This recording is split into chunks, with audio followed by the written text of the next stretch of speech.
చూసినావమ్మే, ఇది అమ్మాజీ దెబ్బంటే ఇట్టుంటది.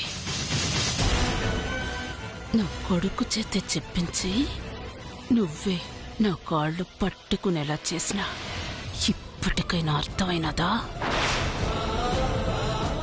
వాడు నా మాటే ఇంటాడని నువ్వేం చేసినా వాణ్ణి నా నుంచి దూరం చెయ్యలేవని. ఇంకెప్పుడు నాతో పెట్టుకోబాకు. ఈసారి నా కాళ్ళు పట్టుకోవడంతో ఆగదు, నీ కాళ్ళు బయట పెట్టడం కూడా ఆగుతుంది. అర్థమైనదా?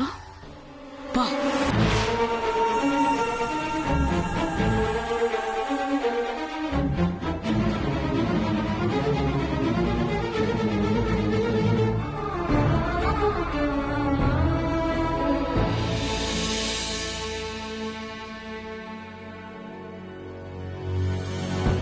నువ్వు సంతోషంగా ఉంటే చూద్దామని వచ్చావమ్మా.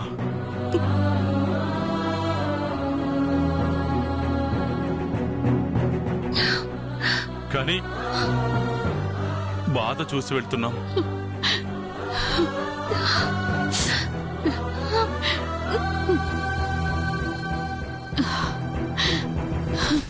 కన్నీరు లేకుండా ఏ ఆడబిడ్డ జీవితము అత్తింట్లో గడవదమ్మా.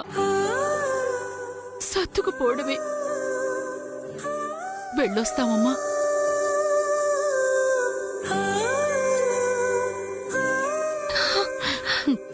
వెళ్ళొస్తాం బాబు.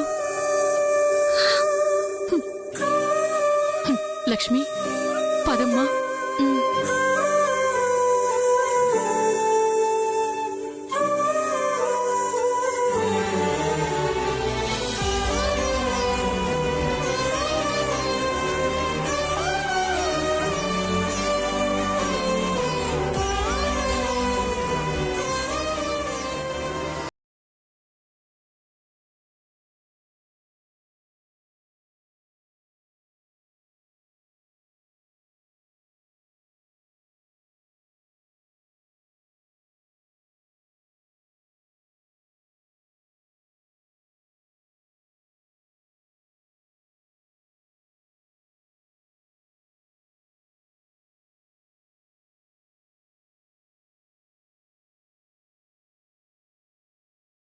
అయ్యా, కానీ మా అమ్మ నాన్నల ముందు నా పరువు తీసి తల దించుకునేలా చేసింది.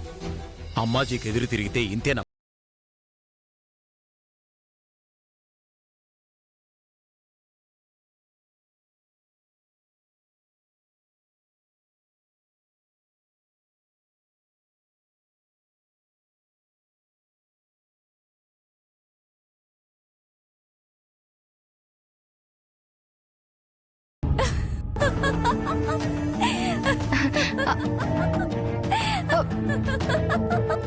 అయ్యో,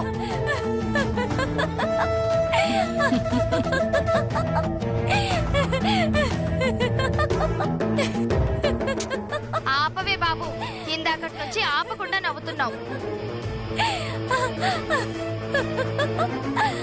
పెద్దమ్మా, నీ కాళ్ళు పట్టుకున్నప్పుడు ఈశ్వరి మొహం చూస్తుంటే నాకు నవ్వు ఆగలేదు తెలుసా.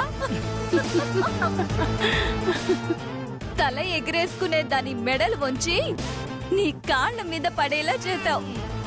నువ్వు గ్రేట్ పెద్దమ్మా. అవునక్క, పుట్టినరోజు ఫంక్షన్ కి ఏదో ఒక ప్లాన్ చేస్తాను అంటే ఇంకా కేకులో విషం కలుపుతున్నావేమో అనుకున్నాను, కానీ తెలివిగా కాళ్ళు పట్టుకునేలా చేశావు. నేనైతే నిజంగా పాయసంలో విషం కలిపావేమో, దొరికిపోయావేమో అనుకున్నాను. కానీ అంత సీన్ చేసి నువ్వు దొరికిపోయావన్న రేంజ్ కి తీసుకెళ్లి చివరికి కాళ్ళ మీద పడేలా చేసావు చూడు. నువ్వు సూపర్ అంతే పెద్దమ్మా.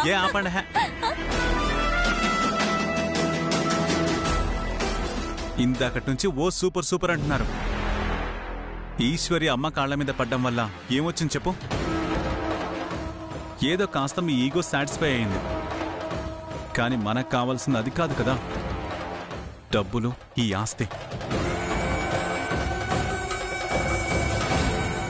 అది ఈశ్వరి ఈ ఇంట్లో నుంచి బయటికి వెళ్తేనే జరుగుతుంది. కాళ్ల మీద పడ్డం వల్ల కాదు. ఇందుకేనప్పా నీకు బుర్ర లేదు అనేది. నేను చెప్పింది కరెక్టే కదమ్మా, నాకు బుర్ర లేదంటావేంటి? నీ మోహం ఏడ్చినట్టే ఉన్నది నీ తెలివితేటలు. ఇప్పుడు ఈశ్వరుని బయటికి పంపించే ఏమొచ్చాది? 2 రోజులు కోపం పోయినాక శివకి ఈశ్వరి మీద సానుభూతి వచ్చాది, తర్వాత బాధొచ్చాది, ఆ తర్వాత ప్రతి క్షణం గుర్తొచ్చి వదిలి ఉండలేక పొయ్యి కాళ్ళు పట్టుకొని మరీ ఇంటికి తీసుకొచ్చాడు. అట జరిగితే ఆ ఈశ్వరి గెలిచినట్టేనప్పా, అమ్మాజీ గెలిచినట్టు కాదు.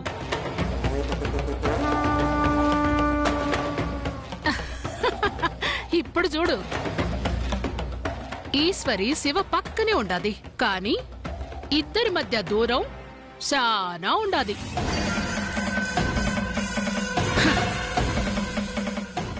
దాని సంతోషం అంతా ఏందో తెలుసునా?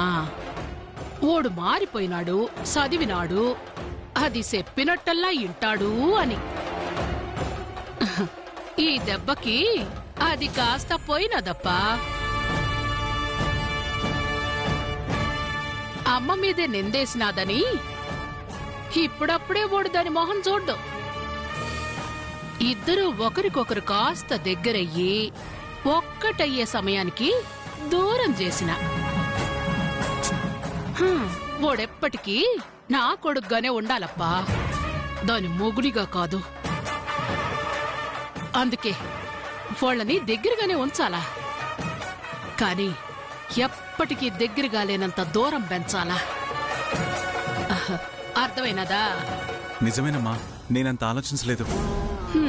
నువ్వంత ఆలోచించేటోడివే అయితే నాకీ పాటలన్నీ ఎందుకప్పా? ఈ ఆస్తి ఎప్పుడో నా గుప్పిట్లోకి వచ్చుండేది. ఇప్పుడు మాత్రం పోయిందేముంది పెద్దమ్మా? ఇలాంటి ఐడియా ఇంకొకటి వేసావనుకో, ఈశ్వరి కుక్కిన పేన్లా నీ కాళ్ళ దగ్గర పడుంటుంది, ఈ ఆస్తి నీ చేతిలో ఉంటుంది.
ఏవండి,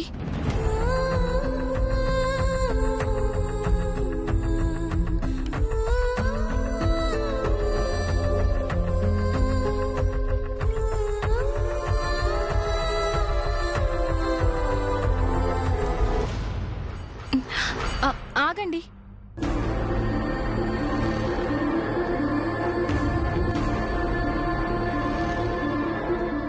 ప్లీజ్, నేను చెప్పేది కాస్త వినండి. మీరిలా మౌనంగా ఉండడం నేను భరించలేను.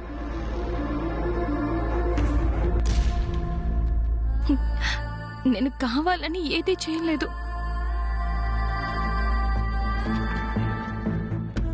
అయినా మీ మనసుకి కష్టం కలిగించుంటే నన్ను క్షమించండి.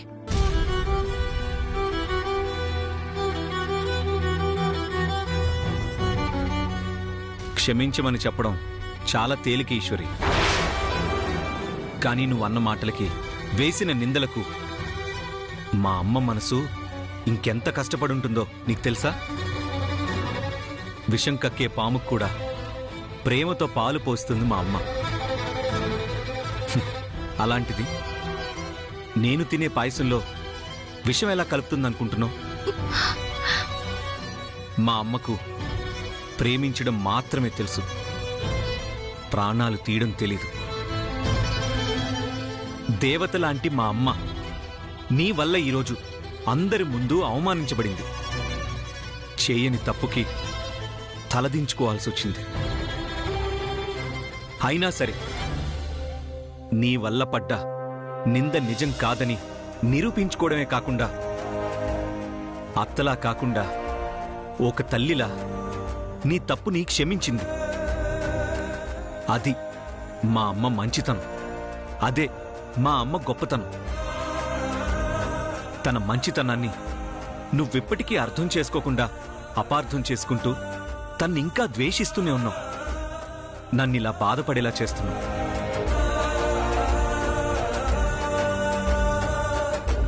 నీకు తెలుసు మా అమ్మంటే నాకు ఇష్టం కాదు, ప్రాణమని.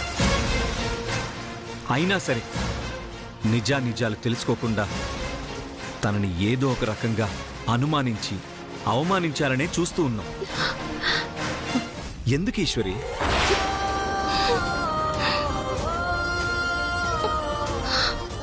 మా అమ్మపై చూపించినంత ప్రేమని నీపై చూపించలేదనా?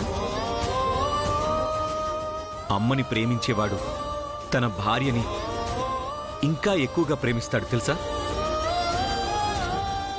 నీ పుట్టినరోజు నాడు నీకు మర్చిపోలేని ఒక మధురమైన జ్ఞాపకాన్ని బహుమతిగా ఇవ్వాలనుకున్నాను. కానీ ఆ అవకాశాన్ని నువ్వే చేజార్చుకున్నావు. ఇంకెప్పుడు తొందరపడి ఎవ్వరిపై ఎలాంటి నిందలు వేయకు.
గోల్డ్ మెడల్, నా గోల్డ్ మెడల్ కనిపించట్లేదు నాన్న.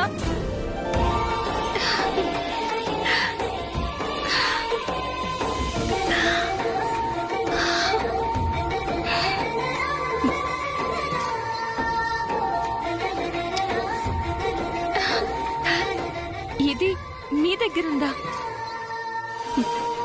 మీరు నాకు ఇవ్వాలనుకున్న బహుమతి ఇదేనా?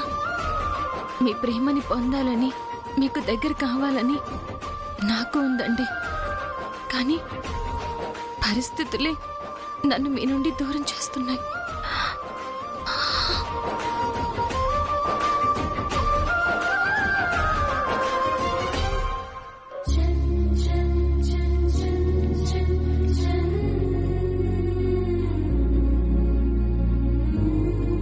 వదినా,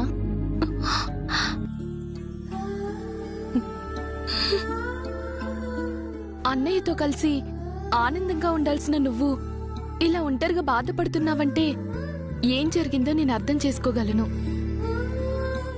నీ బాధకి కారణం అన్నయ్య కాదు, మా అమ్మే.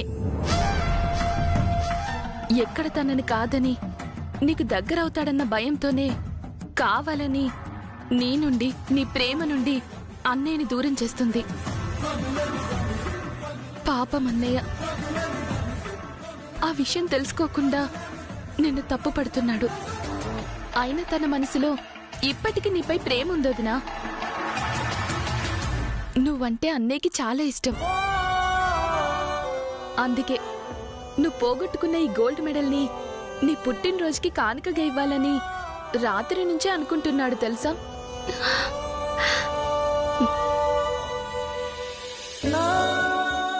అన్నయ్య చాలా మంచివాడు దినా. అమ్మ మాట విన్నాడని తనని దూరం పెట్టాలని చూడకు. నువ్వు చూపించే ప్రేమ వల్ల తను మారతాడన్న నమ్మకం నాకుంది.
నీపై కోపాన్ని పెంచుకోలేను, అలా అని ప్రేమని చంపుకోలేను. Happy birthday Eshwari.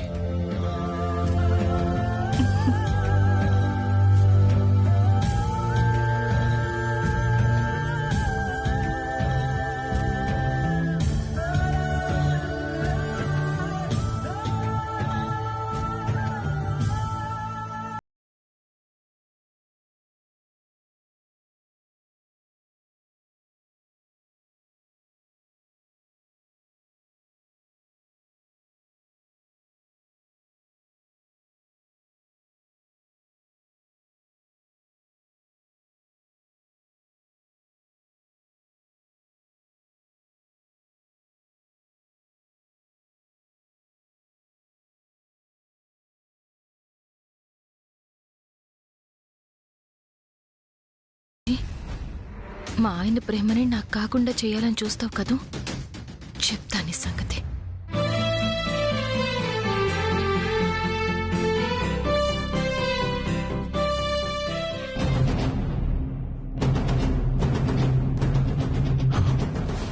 ఈ ఓబులేసి గాడిని వాడు వదిలేదు లేదు. ఇవాడు వాడిని పట్టుకోవాలరా. అమ్మో, వీళ్ళు ఇటు వస్తున్నారేంటి? కొంపతీసి నా కోసమే వస్తున్నారా? ఇప్పుడు వీళ్ళ కంటపడ్డానా అంతే. ఇచ్చినప్పు తీర్చమని సావగొడతారు.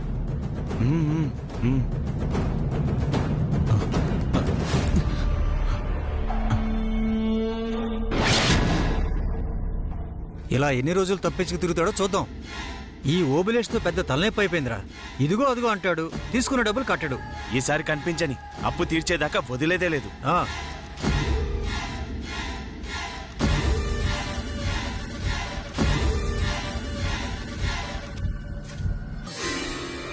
అమ్మయ్యా, వెళ్ళిపోయారు.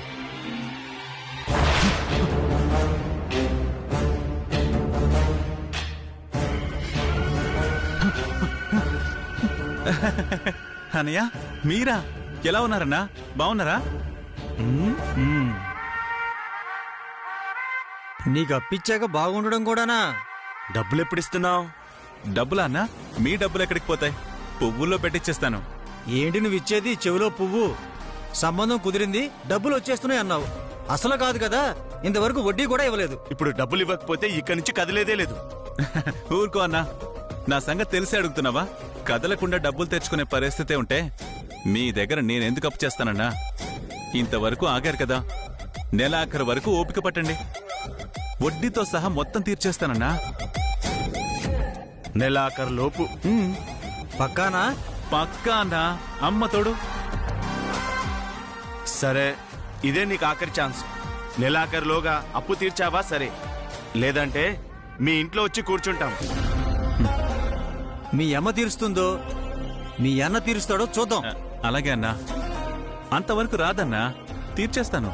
పదరా.